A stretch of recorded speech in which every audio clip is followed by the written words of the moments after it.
Hello kabayan, magandang araw at magandang gabi. Another car body damage na naman tayo na tutorial.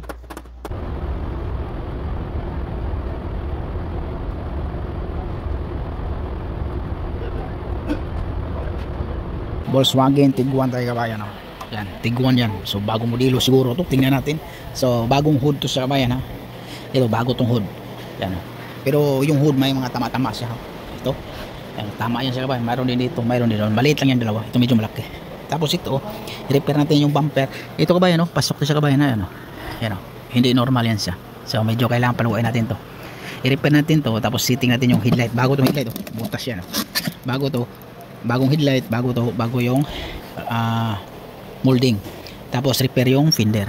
Ayun, oh, pasok to sa kabayan. Kailangan labas na yan. Labas natin yan, pasok natin to. Ayun.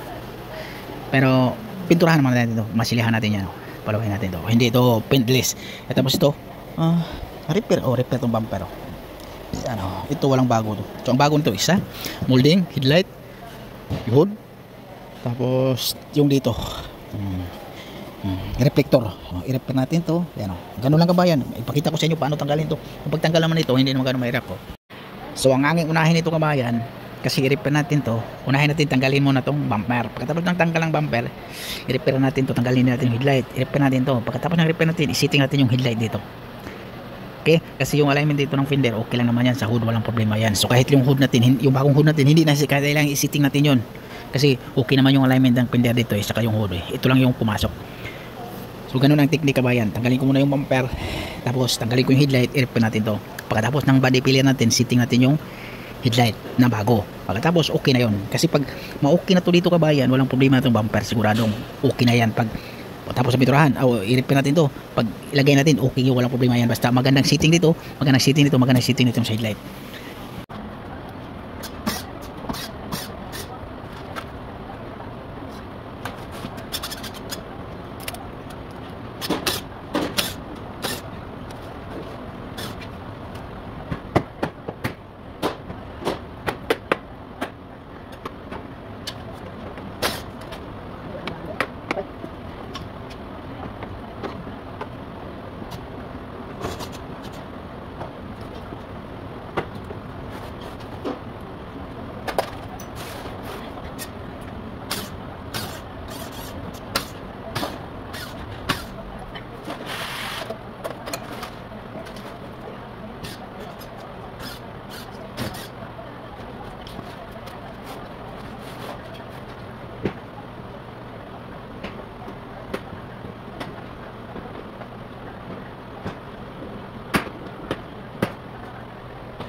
So now kabayan, i-repair ko na siya kabayan. Yan, yan, alayan. Ito, pati ito dito kabayan, pasok pala. So nagpapalit pala tayo ng kuan dito kabayan, yung bracket ng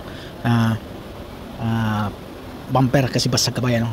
Yan, palitan natin to. So, kasama sa headlight yan, nagkukulikta sa headlight din yan sa bumper. Headlight sa bumper. Pinalitan natin ng bago, sinabihan natin. Ito na, pasok yung kabayan, oh. So i-repair natin yan bago natin i-setting yung headlight na bago. Yan, oh. So kailangan tanggalin yung hood, tanggalin natin yung hood para mapinturahan dito, mag-tip. Hindi natin tanggalin yung fender. Yan.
So ito pala kabayan, wala na to sa alignment, oh.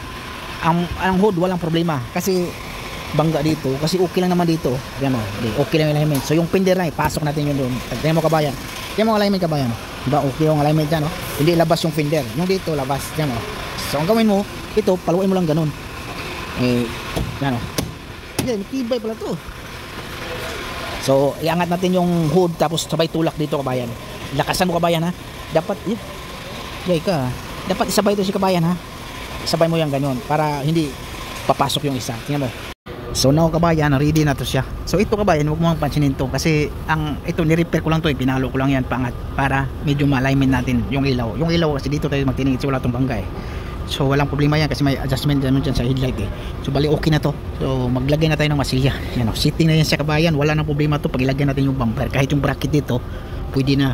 Walang problema na yan. Hindi na tayo takot yan. So ang gagawin na lang natin to, magmasilya na tayo dito. Tanggalin natin yung headlight, magmasilya tayo.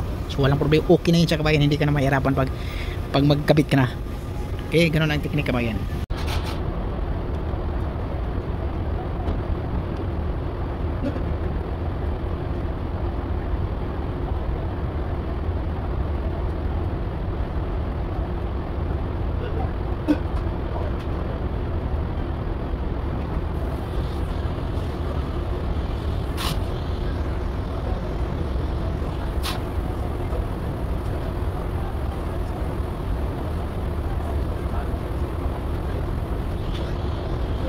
Yung Volkswagen na Tiguan kabayan, so i-continue ko yung repair na tong fender kasi pinalitan yung mga hood. Yung hood kasi nakuan may mga tama-tama, tapos yung hindi original pinalitan na, yung headlight pinalitan din ng original, lahat original pinagpalit na.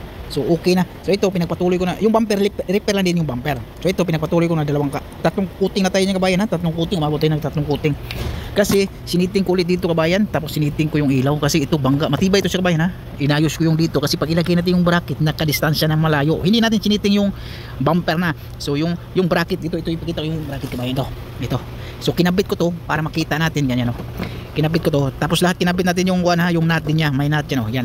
Kasi masyadong malayo dito. Ito okay na to siya kabayan, kanina masyadong malayo. Itong bracket kasi yung pagkabangga dito, tamaan din itong bracket. So dapat nga inorderan ko ng bago, so nakalimutan ko lang sabihin. So ni-repair ko na lang. Kasi dapat okay yan. So ito blending nitong fender na to sa kabila. So tinanggal natin. Katulad kabayan, oh. Makikita naman natin yung distansya dito eh. Yan, oh. Yan, oh. Yan ang distansya na. Dito masyadong dikit, dito medyo malayo. So okay na yun, dito parehas na. Kasi pag hindi mo masiting na maayos yan, may posibilidad talaga paglagay mo ng bumper nakaawang, tabingi. Kasi ito maliit lang to sa kabayan, pinaka-importante ito sa bumper. Lahat ng bumper, lahat ng sasakyan, pinaka-importante itong bracket na to. Kasi kunting diferensya lang, automatic nakaawang na yung bumper. Mahirapan ka na mag-sitting. Pag isipin mo, pag mag-sitting ka na, maglagay ka na ng bumper, isipin mo kung ano yung bangga. So yun, katulad yung bangga. So automatic yung bracket ito, pag malakas, may impact sa bracket. So kailangan alalayan mo lang. Pwede mo dayain pag kailangan, ha. Yun ang sinasabing dayain mo na sa alignment. Pero importante talaga to siya. Kunting diferensya. Okay, maraming salamat kabayan. Pero kung final na siya, okay na yun siya. Kabayan, okay na to siya kabayan. Silipin natin para makita natin kung mayroon bang kasi yung himas kasi hindi mahalata yung minsan kabayan pag himasin mo ganun. Pero okay na siya, perfect na siya.